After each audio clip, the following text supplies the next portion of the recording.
Chapitre 42. Une vieille connaissance d'Olivier donne des preuves surprenantes de génie et devient un personnage public dans la capitale.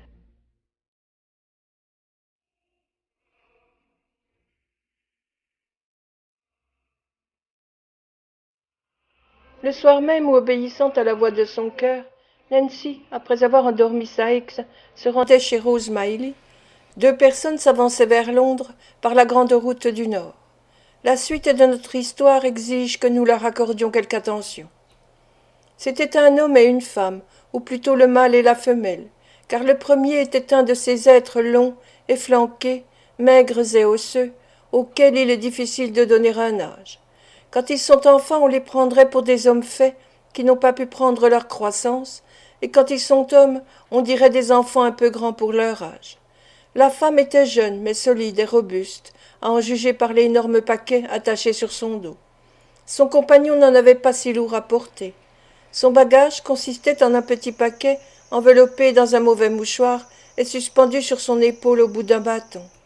Grâce à ce léger fardeau et aussi à la longueur démesurée de ses jambes, il prenait facilement sur sa compagne une avance de plusieurs pas, et se retournant de temps à autre avec un mouvement d'impatience, il semblait lui reprocher sa lenteur et l'inviter à hâter sa marche. Ils suivaient ainsi la route poudreuse, sans s'occuper des objets qui se présentaient à leur vue, et ne se dérangeaient que pour faire place aux chaises de poste venant de la ville. Quand ils eurent pris Highgate, le voyageur s'arrêta et cria d'un ton brusque à sa compagne. « Eh bien, allons donc. Ça ne va pas? Quelle fainéante tu fais, Charlotte ?» « C'est que j'ai une fière charge aussi, » dit la femme en avançant épuisée de fatigue. « Une fière charge? Qu'est-ce que tu nous chantes? Tu n'es donc bonne à rien, » répondit le voyageur en changeant d'épaule son petit paquet. « Quoi? Te voilà encore arrêté? Dites-moi un peu s'il n'y a pas de quoi perdre patience. » « Est-ce encore loin? » demanda la femme en s'appuyant contre un banc, la figure ruisselante de sueur. « Encore loin? Tiens, voilà où tu en es, dit le grand efflanqué, en lui montrant du doigt une masse étendue devant lui. Vois-tu là, cette illumination? Eh bien, c'est l'éclairage de Londres. Il y a encore de bons 1000 au moins, dit la femme d'un air accablé. Qu'il y en ait 2 ou 20, qu'est-ce que ça fait? Dit Noé Claypole, car c'était lui. Allons, avance, ou je t'avertis que tu recevras un bon coup de pied. Comme la colère rendait encore plus rouge le nez de Noé, et que tout en parlant il avait traversé la rue, prêt à exécuter sa menace, la femme se leva sans rien dire, et le suivit péniblement. « Où penses-tu passer la nuit, Noé » demanda-t-elle après avoir fait une centaine de pas. « Est-ce que je sais, » répliqua l'autre, que la marche avait rendu irascible. « Près d'ici, j'espère, » dit Charlotte. « Non, saperlotte, non, ça n'est pas près d'ici, » répondit Claypole. « Ne te mets pas ça dans la tête. »« Pourquoi ça? Parce que si je dis que je ne le veux pas, ça doit suffire, et je n'entends pas qu'on vienne m'ennuyer de pourquoi et de parce que, » dit M. Claypole en se redressant. « Il n'y a pas besoin de se fâcher, » dit sa compagne. « C'est ça qui serait du propre vraiment, d'aller s'arrêter à la première auberge en dehors de la ville. Ça fait que M. Sowerberry, s'il nous poursuit, n'aurait qu'à mettre son vieux nez à la porte pour nous voir fourrés dans une charrette et ramener chez lui avec des menottes, » dit Noé Claypole d'un ton goguenard. « Non pas, non pas. Je vais m'enfoncer dans les rues les plus sombres, et je ne m'arrêterai qu'après avoir mis la main sur le trou le plus caché que je puisse rencontrer. Quelle chance pour toi, ma chère, que j'ai de la tête. Si nous n'avions pas pris d'abord une autre route, pour rejoindre ensuite celle-ci à travers champs, il y a déjà 8 jours que tu serais coffré. Je ne te dis que ça, imbécile. » « Je sais bien que je ne suis pas aussi fine que toi, » répliqua Charlotte, « mais c'est pas une raison pour me mettre tout sur le dos, et me dire que c'est moi qu'on aurait coffré. Si on m'avait coffré, on t'aurait coffré aussi, toi, c'est sûr. »« C'est toi qui as pris l'argent de la cassette, tu le sais bien, » fit M. Claypole. « Je l'ai pris pour toi, Noé, » répondit Charlotte. « Est-ce que je l'ai gardé » demanda Claypole. « Non, tu t'es fié à moi, et tu me l'as donné à porter, comme un bon garçon que tu es, » dit la femme en lui caressant le menton et en passant son bras sous le sien.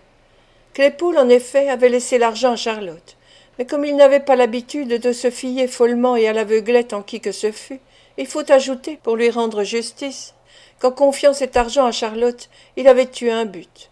Il voulait, en cas d'arrestation, qu'on trouvât sur elle le larcin, afin de pouvoir prouver son innocence et de se ménager une porte de derrière. Il se garda bien, comme on le pense, d'expliquer ses intentions à ce sujet, et ils continuèrent ensemble leur chemin en très bons termes. Conformément à son système de prudence, Claypole alla tout d'une traite jusqu'à Islington, à l'auberge de l'Ange. Il jugea, avec raison, en voyant cet encombrement de passants et de voitures, qu'il commençait à être dans le vrai Londres, ne s'arrêtant que juste le temps qu'il fallait pour voir quelles étaient les rues les plus populeuses, et par conséquent celles qu'il devait le plus éviter, et s'enfonça bientôt entre Gray's Inn Lane et Smithfield, dans les rues tortueuses et sales qui font de ce quartier le plus hideux repère qui ait jusqu'ici défié les progrès de la civilisation dans la ville de Londres. Noé Claypole enfila ses ruelles, traînant Charlotte derrière lui. Tantôt il s'arrêtait, les pieds dans le ruisseau, pour embrasser d'un seul coup d'œil la physionomie de quelque mauvais bouchon. Tantôt il se glissait le long de la muraille, comme si la maison lui paraissait encore trop fréquentée pour lui. Enfin il s'arrêta devant une taverne de plus chétive apparence et beaucoup plus dégoûtante que toutes celles qu'il avait vues jusqu'alors. Il traversa la rue pour bien l'examiner du côté opposé et annonça gracieusement à sa compagne son intention d'y passer la nuit. « Allons, donne-moi le paquet » dit Noé défaisant les bretelles et le repassant des épaules de Charlotte sur les siennes. « Et surtout ne parle pas, que je ne te le dise. Voyons, quel est le nom de cette maison-là ?»« Aux trois quoi ?»« Aux Trois Boiteux, dit Charlotte. Aux Trois Boiteux, répéta Noé. Très jolie enseigne, ma foi. Allons maintenant, suis mes talons de près et entrons. Après avoir donné ses ordres, il poussa de son épaule la porte criarde et entra suivi de Charlotte. Il n'y avait au comptoir qu'un petit juif qui, appuyé sur ses deux coudes, était en train de lire un sale journal. Il regarda Noé fixement. Celui-ci en fit autant. Si Noé avait porté son vêtement de garçon de charité, les grands yeux que lui faisait le juif auraient eu un motif. Mais non, il avait laissé de côté l'habit et la plaque. Il portait une blouse. Il n'y avait donc pas de raison apparente pour éveiller ainsi l'attention dans une taverne. « Est-ce ici les Trois Boiteux » demanda Noé. « Oui, c'est l'enseigne de la maison, » répliqua le juif. « Nous avons rencontré sur le chemin, en venant de la campagne, quelqu'un qui nous a recommandé cet endroit-ci, » dit Noé, et il fit signe de l'œil à Charlotte. Peut-être autant pour lui faire remarquer la ruse à droite dont il était inventeur, que pour l'avertir d'écouter tout ça sans montrer de surprise. « Nous désirons passer la nuit ici. » « Je ne suis pas bien sûr que ça se puisse, » dit Barnet, qui était garçon dans cette maison. « Je vais le demander. »« Eh bien, en attendant, dites-nous toujours où est la salle, et servez-nous un morceau de viande froide avec un verre de bière, hein ?» Barnet les introduisit dans une petite salle sur le derrière et leur servit la viande demandée. Puis étant venu leur dire qu'on pouvait les loger cette nuit, il laissa déjeuner l'aimable couple en tête-à-tête. Cette salle se trouvait derrière le comptoir et quelques pas plus bas. Un petit rideau cachait un judas vitré pratiqué dans le mur, à 5 pieds environ du plancher, de manière que les gens de la maison pouvaient, en tirant un peu sur le rideau, regarder ce qu'on faisait dans la salle sans courir le risque d'être vus, car la lucarne se trouvait dans un angle obscur et tout près d'une grosse poutre, derrière laquelle l'observateur se cachait facilement. Non seulement on pouvait voir, mais encore on pouvait, en appliquant l'oreille à la cloison, entendre fort distinctement le sujet des conversations. Le maître de la maison tenait son œil braqué au carreau depuis 5 minutes, et Barnet venait de rendre réponse aux voyageurs, quand Fedjin, en tournée d'affaires, entra dans la boutique pour demander des nouvelles de quelques-uns de ses jeunes élèves. « Chut !» dit Barnet. « Il y a 2 étrangers dans la petite chambre à côté. »« Des étrangers ?» répéta le vieillard à voix basse. « Et fameusement cocasse, allez !» ajouta Barnet. « Ils arrivent de la campagne, mais ils sont dans votre genre, ou je me trompe bien. » Fedjin parut recevoir ces détails avec grand intérêt. Il monta sur un tabouret, appliqua avec précaution son œil à la lucarne, et de ce poste caché, il put voir M. Claypole se servant un morceau de bœuf froid et un verre de bière. Il mangeait et buvait à son aise, ne donnant à Charlotte, qui les recevait sans se plaindre, que des doses infinitésimales, suivant le système homéopathique. « Ah ah !» dit tout bas le juif en regardant Barnet. « L'œil de ce gaillard-là me revient. Il pourrait nous être utile. Il s'entend déjà joliment à vous mener la fille. Motus, sois muet comme une carpe, mon vieux, que j'entende ce qu'ils disent. » Le juif appliqua de nouveau son œil à la lucarne, et collant son oreille à la cloison, écouta attentivement. Ses traits exprimaient une curiosité maligne. On l'eût pris pour un vieux sorcier. « Aussi, désormais je veux faire le monsieur, » dit Claypole en allongeant ses jambes et en continuant une phrase dont Fagin n'avait pas entendu le commencement. Non, au diable les cercueils, Charlotte. Je veux faire le monsieur, et si tu veux, toi, tu feras la dame. Ça me plairait assez, Noé, répliqua Charlotte, mais on ne trouve pas des cassettes à vider tous les jours, ni des maîtres à planter là. Laissons les cassettes, dit Claypole. Il y a bien d'autres choses à vider que des cassettes. Et quoi donc demanda sa compagne. Parbleu, dit Claypole, que la bière échauffait. Elle est poche donc, elle est réticule, elle est maison, elle est malle-poste, elle est banque. Mais c'est trop d'ouvrage pour toi tout seul, mon petit, dit Charlotte.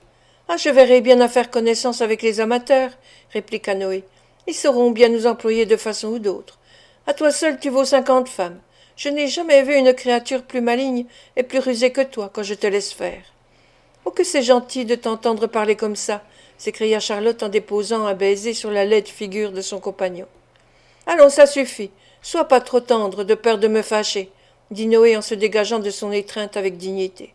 Je voudrais être le chef de quelque bande, la mener un peu tambour battant, et vous surveiller ça sans qu'il s'en doute. Ça me conviendrait assez, s'il y avait quelque chose à gagner. Si nous pouvions seulement faire la connaissance de quelques messieurs de ce genre, ça vaudrait bien ce billet de 20 livres que tu as chippé, d'autant que nous ne savons pas trop comment nous en défaire. Après cette déclaration de son opinion, Claypole regarda dans le pot à bière d'un air malin, secoua le contenu, fit un petit signe d'amitié à Charlotte et avala une gorgée du liquide qui parut le rafraîchir beaucoup. Il songeait à en avaler une autre quand la porte s'ouvrit subitement. Un étranger entra. Cet étranger était Fagin. Sa mine était souriante, et en entrant il fit le plus gracieux salut. S'étant assis à une table voisine des deux voyageurs, il demanda à Barnet de lui servir à boire. Une belle soirée, monsieur, mais un peu froide pour la saison, dit Fagin en se frottant les mains. Vous arrivez de la campagne, à ce que je vois, monsieur. À quoi le voyez-vous, dit Noé. Nous n'avons pas à Londres tant de poussière que cela, répliqua le juif en montrant du doigt les souliers de Noé, puis ceux de sa compagne, et ensuite les 2 paquets. Vous êtes diablement malin, dit Noé. Ah ah, entends-tu ça, Charlotte? Il faut bien l'être ici, mon cher, dit le juif en baissant la voix. C'est comme je vous le dis, là. Le juif, en faisant cette remarque, se donna avec l'index de la main droite une petite tape sur le nez. Noé essaya d'imiter le même geste, mais vu l'insuffisance de son nez, il ne réussit pas complètement. Toutefois, Fagin vit dans cette tentative l'intention d'exprimer qu'il était tout à fait de son avis, et fit circuler très poliment la liqueur que Barnet venait de lui servir. C'est un peu soigné, ça, dit Claypole en faisant claquer ses lèvres. Mais c'est cher, fit le juif. Celui qui veut en boire tous les jours doit vider, sans se fatiguer, des cassettes, des poches, des réticules, des maisons, des malle-postes et même des banques. À ces mots, évidemment extraits de ses propres remarques, Claypole, les traits bouleversés et couverts d'une pâleur mortelle, regarda avec effroi le juif et Charlotte. Ne craignez rien, l'ami, dit Fagin en rapprochant sa chaise de la sienne. Ah, c'est de la chance que ce soit moi seul qui vous ai entendu. Oui, c'est vraiment de la chance. Ce n'est pas moi qui l'ai pris, balbutia Noé. Et cette fois il n'allongeait plus ses jambes comme un gentleman indépendant, mais il les rentrait sous sa chaise le plus possible. C'est elle qui a pris le billet. Tu l'as encore, hein, Charlotte? Tu sais bien que tu l'as. Peu importe qui a pris l'argent ou qui l'a gardé, l'ami, répliqua Fagin, lançant toutefois un œil de lynx sur la jeune fille et sur les 2 paquets. Je travaille là-dedans aussi, et je ne vous en aime que mieux.